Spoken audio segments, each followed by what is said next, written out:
మరి 2014-19 మరియు 2019-24 మధ్య ఎక్సైజ్ పాలసీలు మరియు వే ఫార్వర్డ్ మదింపు కోసం మంత్రిమండలిలో చర్చ జరిగింది. 2014-19తో పోలిస్తే ప్రస్తుత పాలసీ ఫ్రేమ్వర్క్ లోపభూయిష్టంగా పారదర్శకంగా లేకుండా ఉండటం, అంతేకాకుండా పర్యవేక్షణలో కూడా అనేక విఫలమైన పునర్నిర్మాణం, నేరాలు మరియు ఆదాయ నష్టాలు పెరుగుదలకు దారితీశాయి. రానున్న నెల రోజుల్లో ఎక్సైజ్ శాఖను మెరుగైన పర్యవేక్షణ మరియు నియంత్రణకై ఏకీకృత పరిపాలన విధానం కిందకు తెచ్చేందుకు ఎక్సైజ్ శాఖను పునర్నిర్మించేందుకు ప్రతిపాదించడం జరిగింది.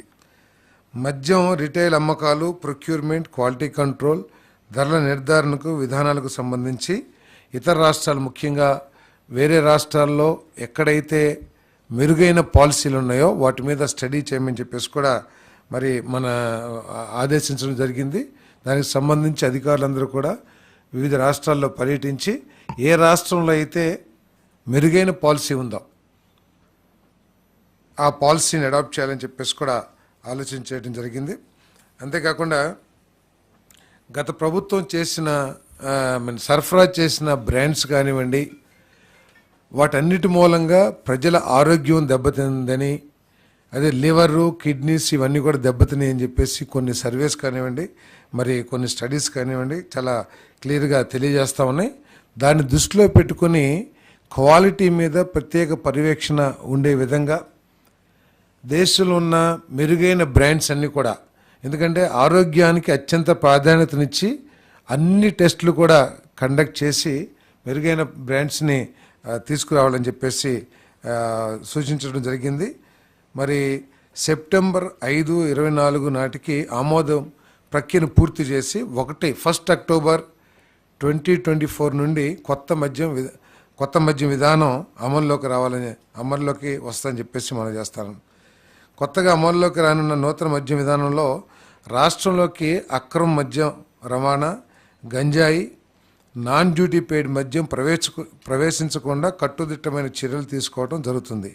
అంతేకాక అల్పాదాయ వర్గాల వారికి అందుబాటు ధరలకు నాణ్యమైన మద్యాన్ని అందుబాటులో ఉండేందుకు అవకాశం కలిగించే విధంగా పాలసీ ఉండబోతుందని చెప్పేసి కూడా మనం చేస్తాను.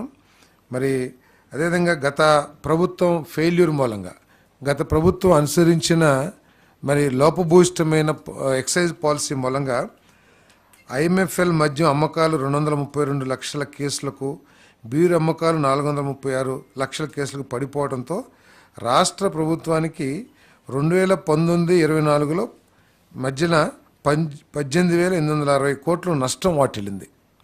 అంటే కేసెస్ తగ్గినాయి కాదు, ఇక్కడ ఏంటంటే ఇతర రాష్ట్రాల నుంచి మద్యం మన రాష్ట్రంలోకి రావటం మూలంగా, ఎందుకంటే సరైన బ్రాండ్లు కానివ్వండి లేదా అత్యధిక రేట్లకి ఒకప్పుడు 60 రూపాయలు 70 రూపాయలు ఉన్న చీప్ లిక్కర్ని ఈ 2019-24 మధ్యలో 120 నుంచి 200 రూపాయలకి అమ్మటం మూలంగా బయట నుంచి పక్కన మన బార్డర్ స్టేట్స్ ఏదైతే ఉన్నాయో, తెలంగాణ కానివ్వండి లేదా కర్ణాటక కానివ్వండి, తమిళనాడు కానివ్వండి, అక్కడి నుంచి ఎక్కువగా నాన్ డ్యూటీ పెయిడ్ లిక్కర్ అవన్నీ రావటం మూలంగా మనకు దాదాపు 18,860 కోట్లు నష్టం వాటిల్లిందని చెప్పేసి మనం చేస్తాను.